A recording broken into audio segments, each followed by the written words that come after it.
Hello students, welcome back in your online classes for English language learning. Today we are going to discuss your same topic again. As I mentioned that the previous class which we have taken on active and passive voice, that was the part 1 of that particular topic.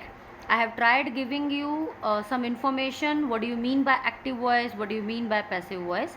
And this video is the second part of active and passive voice, where we will together we will discuss some points from your book, as well as how you will be able to find out that the topic is or the sentence is all about passive, not active.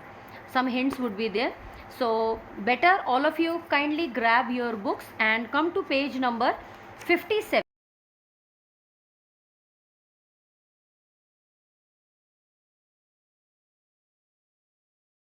So that you can underline the lines or the sentence properly where you are unable to understand.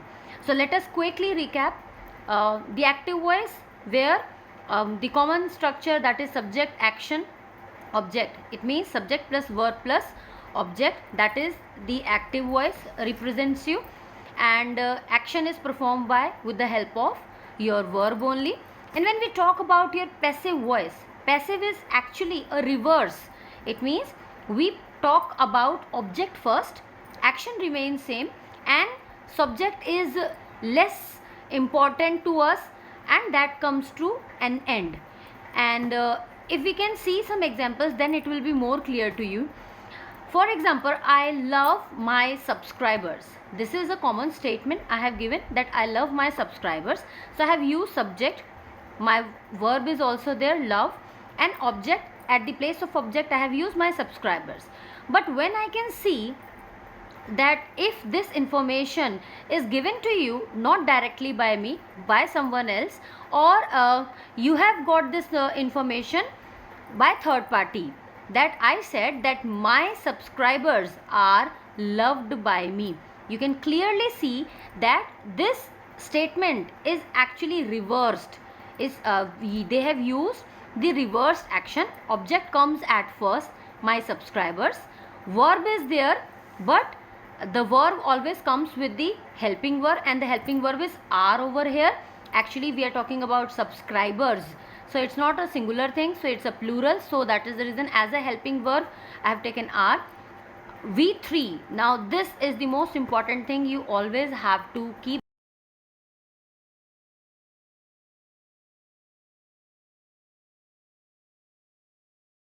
last, by, and by followed by your subject. So this is the structure of your passive voice. Let's talk more about with some examples that how you will actually able to know that this sentence is not active, this is a passive. For example, there is only just a sentence given to you and you are not able to find it out that whether it's an active sentence or a passive sentence. So first of all, when you don't know the subject at all, remember students, in passive sentences, in passive voice sentences, what will happen?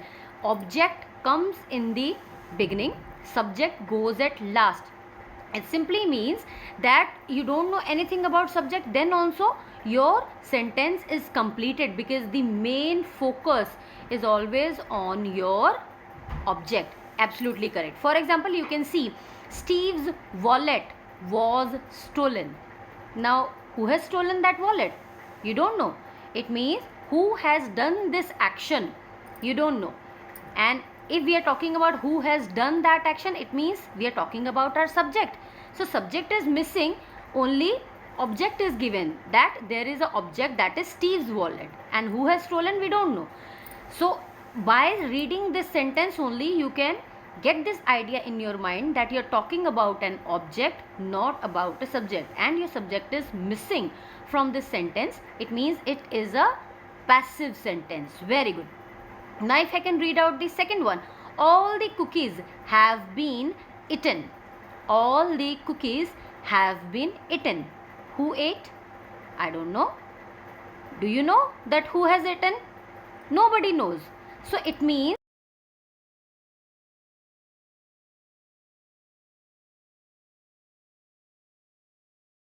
cookies, we don't know. It means our subject is missing again, but we are only aware about our object. And what is object? All the cookies. So again you are getting hint in your mind that this is a passive voice sentence because the object is here and subject is missing. Now let's talk about the second point. When you want to give more importance to the action. Now remember once again, when we do some action, we are always bothered about who is doing that action. But if you read any sentence and if you are able to find out just by reading that sentence or with the meaning of that sentence, who is doing that action or by whom that action is done is not important to you, but what is that action happened. If that is the most important thing in that sentence, it simply means that your sentence is a passive sentence. For example, solar plant will be built in Gujarat. Solar plant will be built. Now will be built in Gujarat. It means something is going to be built. But what is going to be built? That is solar plant. It means it's our object. But who is going to make it? In Gujarat, this is a location. But who is going to make? There must be some like chief minister, prime minister, some businessman, something would be there, but there is no importance to the subject who is doing that work. The importance is to the subject rather than subject who performed the action. So in this case again, when your object gets more important, like when you want to give more importance to the action, in this kind of sentences also, these are only the examples of your passive voice.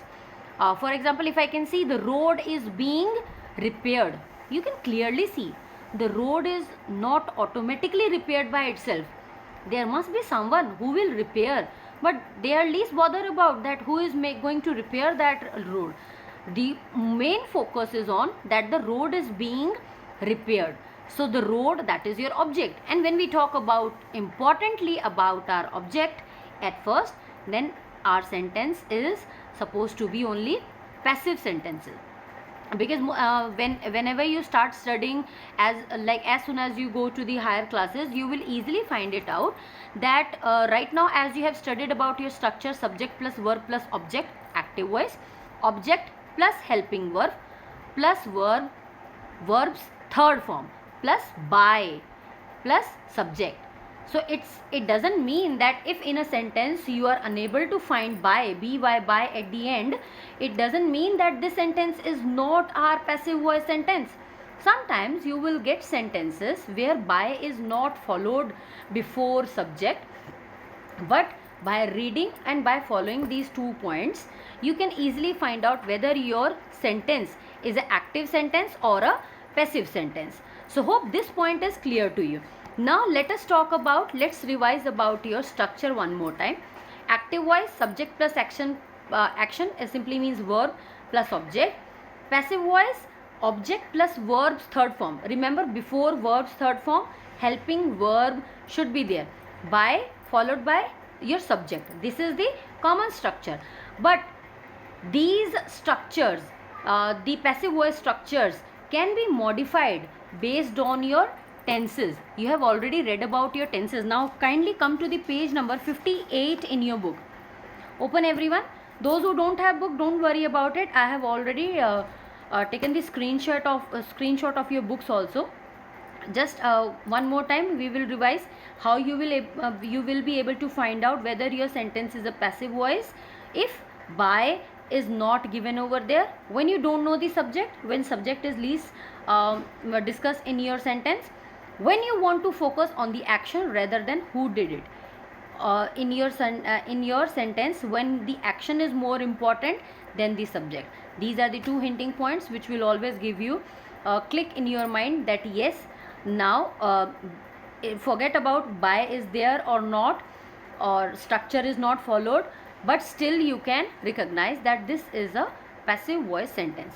Now just come to the page number 58 in your book. They have given you some structures. If you can talk about, when we talk about simple present, for example, in simple present you have already like according to the singular and plural forms of your subject, if we use take, in passive voice it's going to be used as are taken. If it is takes, then it might be is taken, and if am taking, it's going to be are taken or are being taken according to the object at that time. The same way in present continuous, is taking converted into is being taken, are taking converted into are being taken, has taken, has been, have taken, have been taken. And if we go forward, if you can just look for simple past, took, it's already a V2, and when we change it, or when we talk about a past tense, is, am, are, so is and am is going to be shift like a was, and are is going to be converted into were, was taken or were taken. Past continuous, was and were is already with ing form of your verb, and you just have to add being, was being or were being. Remember, you have to use V3, verbs third form, being taken, not take. Past perfect, had taken, had been taken. Simple future, will take, shall take, it is going to be changed, will be taken, shall be taken.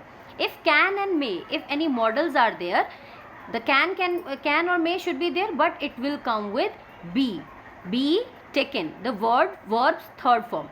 Must or any other model auxiliary verb, if it would be there, then obviously it will come with must be taken. So hope students, just the PDF which I have shared with you, or you can just go through with page number 57, 58 quickly, and after watching this video you can just ask me your doubts. Quickly we will discuss your doubts. If still there are any confusion, we will discuss in your Google Meet. Thank you so much students.